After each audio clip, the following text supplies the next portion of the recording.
Good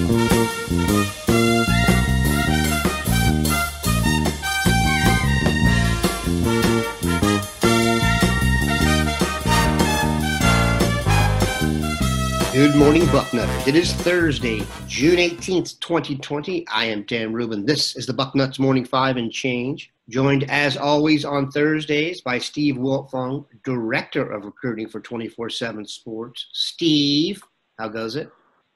Good morning, Daniel. Doing well. How are you, my friend? Quite well. Yesterday was the monthly update for the top 247, and it was very interesting. Ohio State now has 3 of the top 10 prospects in Jack Sawyer, Donovan Jackson, and Travion Henderson. They are the crystal ball leaders for JT Tuimoloau and Emeka Egbuka. That would give them 5 of the overall top 10 if they get it. Do you think they will? And try and put in perspective where Ohio State sits in the new rankings. Well, as things stand now, I think they will get it. The 24/7 Sports crystal ball has Ohio State landing those 2 uncommitted guys, including my forecast. But we know things can change, so they got to bring it into the finish line and bring those guys home. We talked about it before. Emeka Egbuka wants to visit Oklahoma, so we'll see if he's able to do that at any point. If he's not, I think it's really good for Ohio State. And with JT, as it gets closer to having to make a decision, and his was always going to be a marathon, where I think Emeka has always wanted to make a decision sooner rather than later. Does JT opt to stay closer to home and play for one of those programs in the Pac-12? But I like the way it's setting up for Ohio State right now to land 5 of those 10. With any rankings update, the biggest movers are the ones who generate the most interest. Ohio State, that's receivers. Jaden Ballard rose. Marvin Harrison Jr. fell. Could you just quickly summarize why each happened?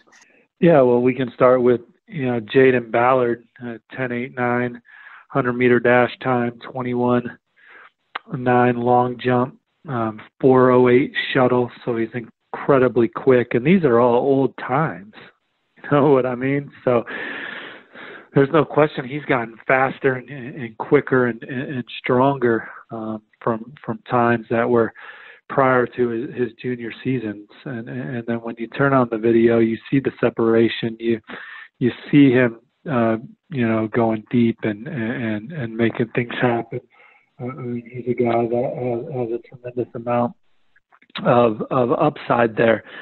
Marvin Harrison, obviously, he's a prospect that fell in the top 247, but he's still in the top 247. So, and I don't know if y'all eye roll when we say we still like him, but we do. We just maybe don't like him as much as we did earlier in the process, or compared to some other guys as we stacked up the receivers. For instance, the shuttle time that we have on Marvin, I believe, is in the 4.52 shuttle, which is half a second slower than Jaden Ballard, to put that in perspective.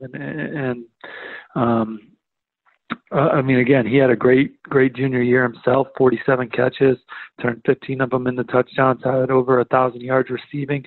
But I think when you compare him to some of the other receivers in this class, we didn't see the same twitchiness and quickness that some of the other elite guys have. But, Marvin Harrison's still a no-brainer take, and a guy that I would be excited to have in the class. And just the rankings don't dictate these young men's future, and we'll see what happens as seniors and what they do when they ultimately get to college. As we let you guys know a little while ago, the rankings are updated monthly, so we'll hit that back then. Things can change. There's film still being reviewed, and workouts being reviewed, etc., even though there are no games going on. All right, we're going to hit the Q&A here. Steve, are you ready? I'm ready. Let's do it.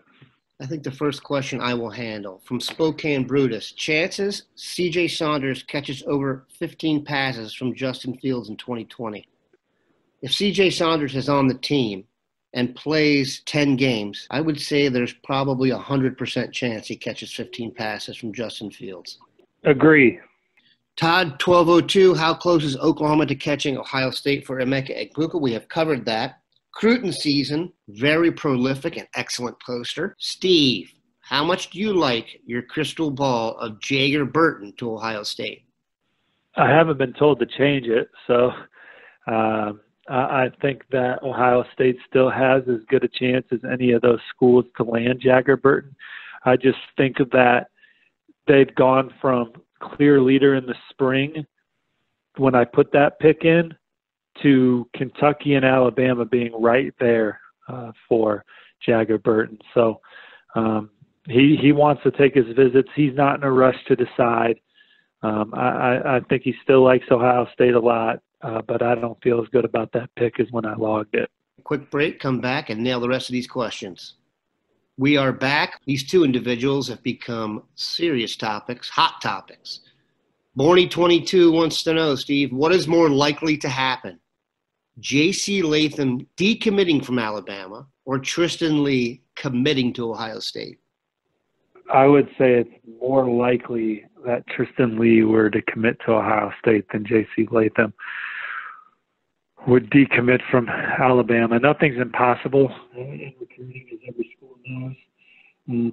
I do think Ohio State is on the rise with Tristan Lee. I mean, I wouldn't say they're in pole position or anything, but I talked to him this week, and the five-star told me that the team that's made made up the most amount of ground during quarantine season has been Ohio State. And he's had weekly meetings with Coach Studd, and he's got a relationship with Ryan Day, and he sees the Ohio State recruiting class. He's been to Ohio State. He sees the player development, and I really think he's starting to connect with the Buckeyes, and he seems real excited about that opportunity. And I think they're in the top 3, 4, or 5 for Tristan Lee right now, which a month ago I wouldn't have said that.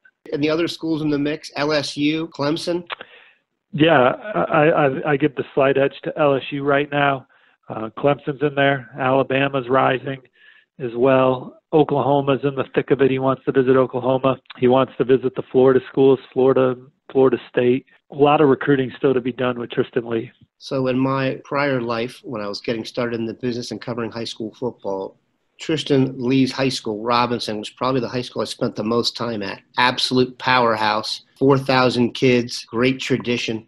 Though I will say this, LSU has no presence in Northern Virginia. They did get Antoine Sampa out of Woodbridge, but the last player they got before that, even from the state of Virginia, was Ego Ferguson, Hargrave Military Academy in Chatham, which really isn't a Virginia native spot. So I don't think he's going to go to LSU. I could be proven wrong, but I think Ohio State's really in the mix for this one. That's just my vibe.